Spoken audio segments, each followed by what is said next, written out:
On a recent episode of Michael Bisping's podcast, Bisping and Paul Felder went back and forth over Jon Jones' retirement situation. Bisping, who already went off on Jones in earlier videos, calling him a pussy for not fighting Tom Aspinall, doubled down. He believes Jon's legacy will forever be stained because he never faced Aspinall before walking away. Felder pushed back though, claiming that it's better for Jones to be remembered as someone who ducked Aspinall and went out on top, instead of getting knocked out in his final fight. Why risk the brutal highlight of getting knocked out cold in your final appearance? In Felder's eyes, it's cleaner this way. But even with their clashing takes, both guys agreed. This isn't the right way to retire, not with the belt basically in limbo, not with the interim champion begging for the fight, not with fans demanding clarity. Now that Jones is officially out, all eyes shift to what's next for Tom Aspinall, and it looks like his first defense as the undisputed heavyweight champion will most likely be against Ciryl Gane. This fight promises a technical chess match. The heavy-hitting champ with world-class grappling meets a precise striking sniper with razor-sharp technique. What would be your predictions for this potential fight? Leave your comments below.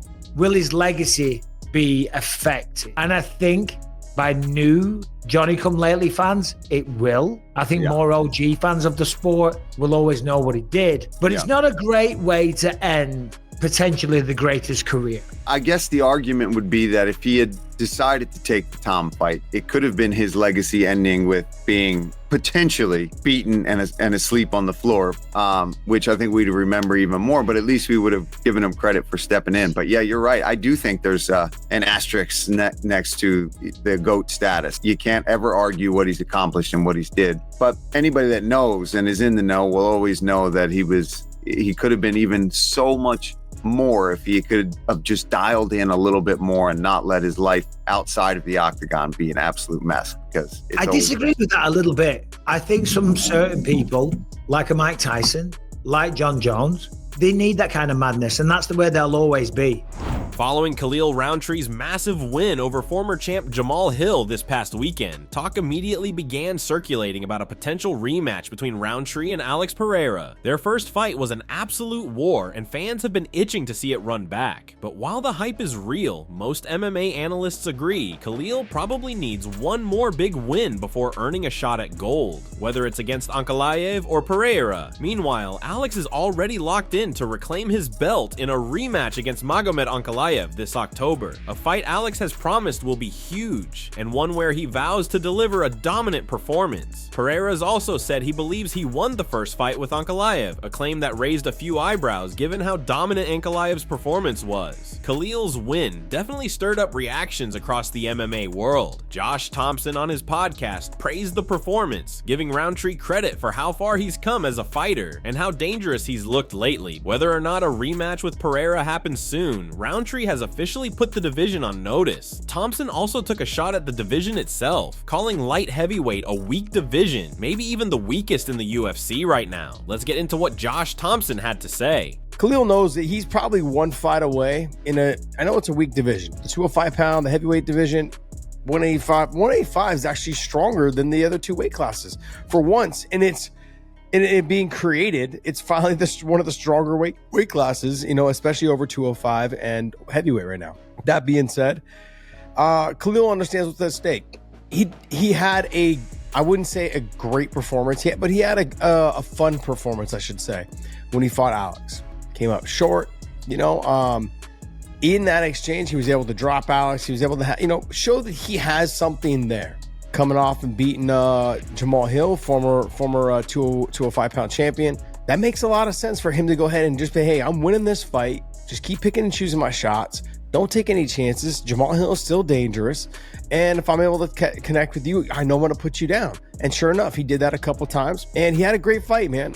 Fans are growing concerned after recent footage from Ilia Topuria's interview with Ariel Helwani showed something unexpected. In the interview, Topuria was his usual fiery self, taking shots at Bilal, Paddy, and pretty much anyone in his way, which at this point has become standard behavior from El Matador. But what really grabbed attention wasn't what he said, it was the stitched cut above his eye, clearly visible in a zoomed in frame. The stitched up area instantly raised eyebrows across the MMA community, with many fans wondering wondering if this could impact his performance at UFC 317 this weekend against Charles Oliveira. And it wasn't just fans noticing. UFC lightweight contender Beneil Dariush also reacted to the footage. He said a cut like that would have limited Topuria's ability to fully train in the final stretch of camp, especially when it comes to sparring, which has always been a key part of Ilia's preparation. Still, Dariush reassured the fans that the injury likely won't affect Ilia's actual performance on fight night. He also warned that Charles Oliveira is being overlooked big time going into this matchup. Beneil shared an interesting take. He said Ilia's success isn't just about flashy boxing, but also his underrated leg kicks. The problem? That might not work here. Oliveira is known for shutting down leg kicks, and that could take away one of Ilia's most effective weapons, according to Dariush at least. Looks like a cut right over the eye that looks pretty fresh that got stitched up not long ago. I wonder how much. Yeah. If it's already stitched up, then he'll be fine. It won't be much of an issue. Cuts like that take 5 days to heal. And really? It takes 5 days to heal, but then you're not supposed to spar for a few weeks. So it could slow down his camp, but it shouldn't be anything dramatic.